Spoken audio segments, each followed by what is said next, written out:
the question. Thank you, Lascian Corla.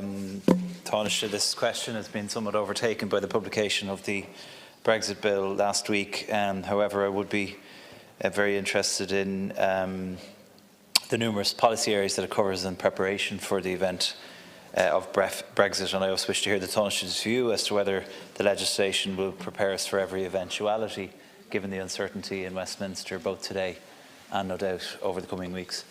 Minutes. Yeah. Well, first of all, the legislation itself is logistically is a big challenge for this Parliament. There are 9 government departments involved in contributing to that legislation, including the Department of Taoiseach. There will be essentially 17 pieces of legislation in one omnibus bill. We hope to have that bill published on the 22nd of February. So the legal drafts people are working overtime to try to get that done now. We've given them the heads of the bill from each of the 9 government departments.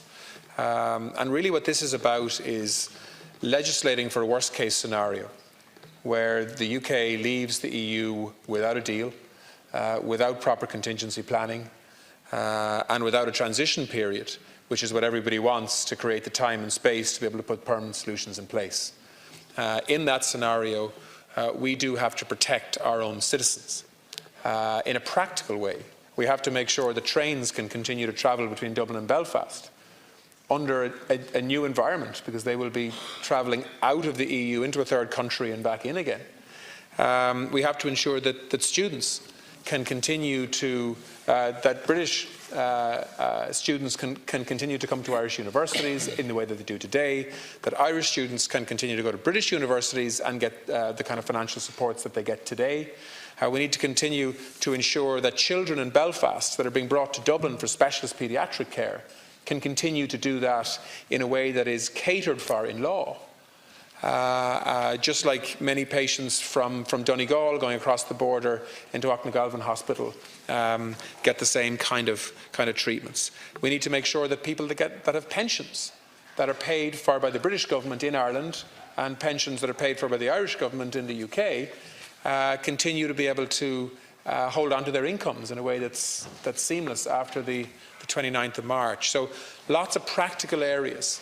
And on secondary legislation, issues like recognition of a British driver's licence in Ireland has to be essentially now legislated for through secondary legislation. These are all things that we take for granted when we share a union together, when we share a single market, where we all operate to the same rules base and the same series of directives and so on. So in the absence of that certainty that all of us have taken for granted for most of our lifetimes, we need to compensate for that. I have to have some order. I thank the Tánaiste. Thank you, Lascian Corla.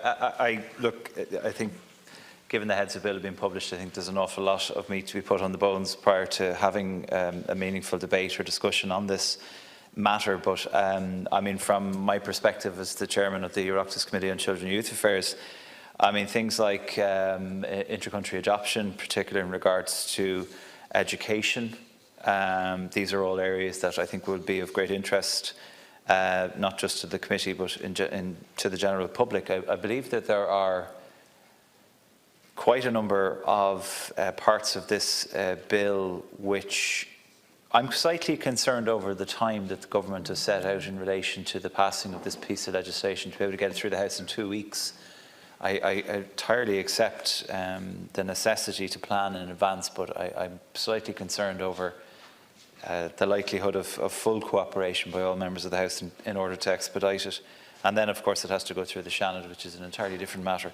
So, Tánaiste, look, I think it would be worthy of us to have a debate on this matter on or about the 22nd, or at least statements to yourself and the other leaders in regards to the progress of this matter. Thank you.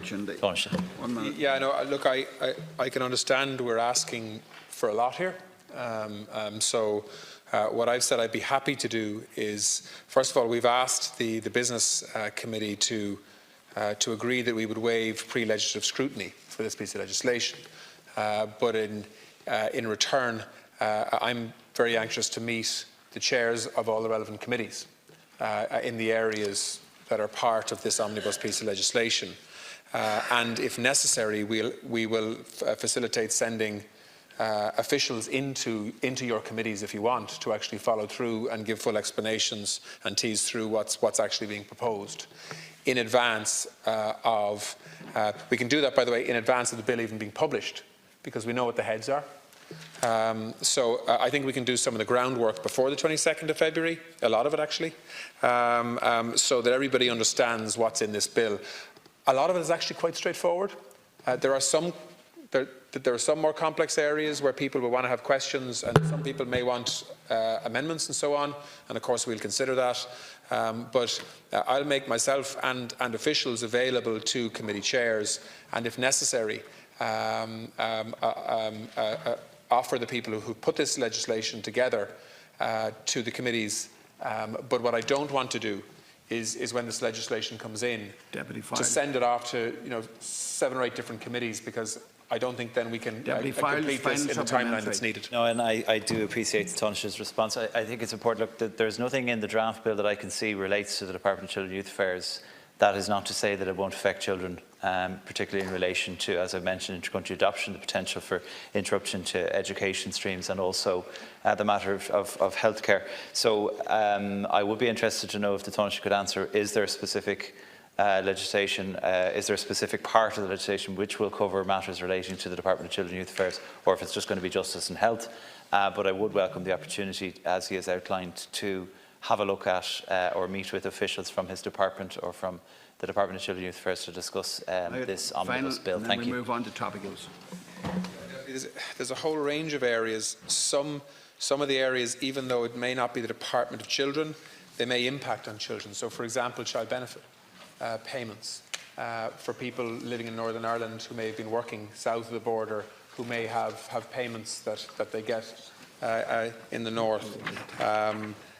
So we can take a detailed look at the legislation, and if the committee on children wants to follow up, we can provide the briefings that you need. It's no problem.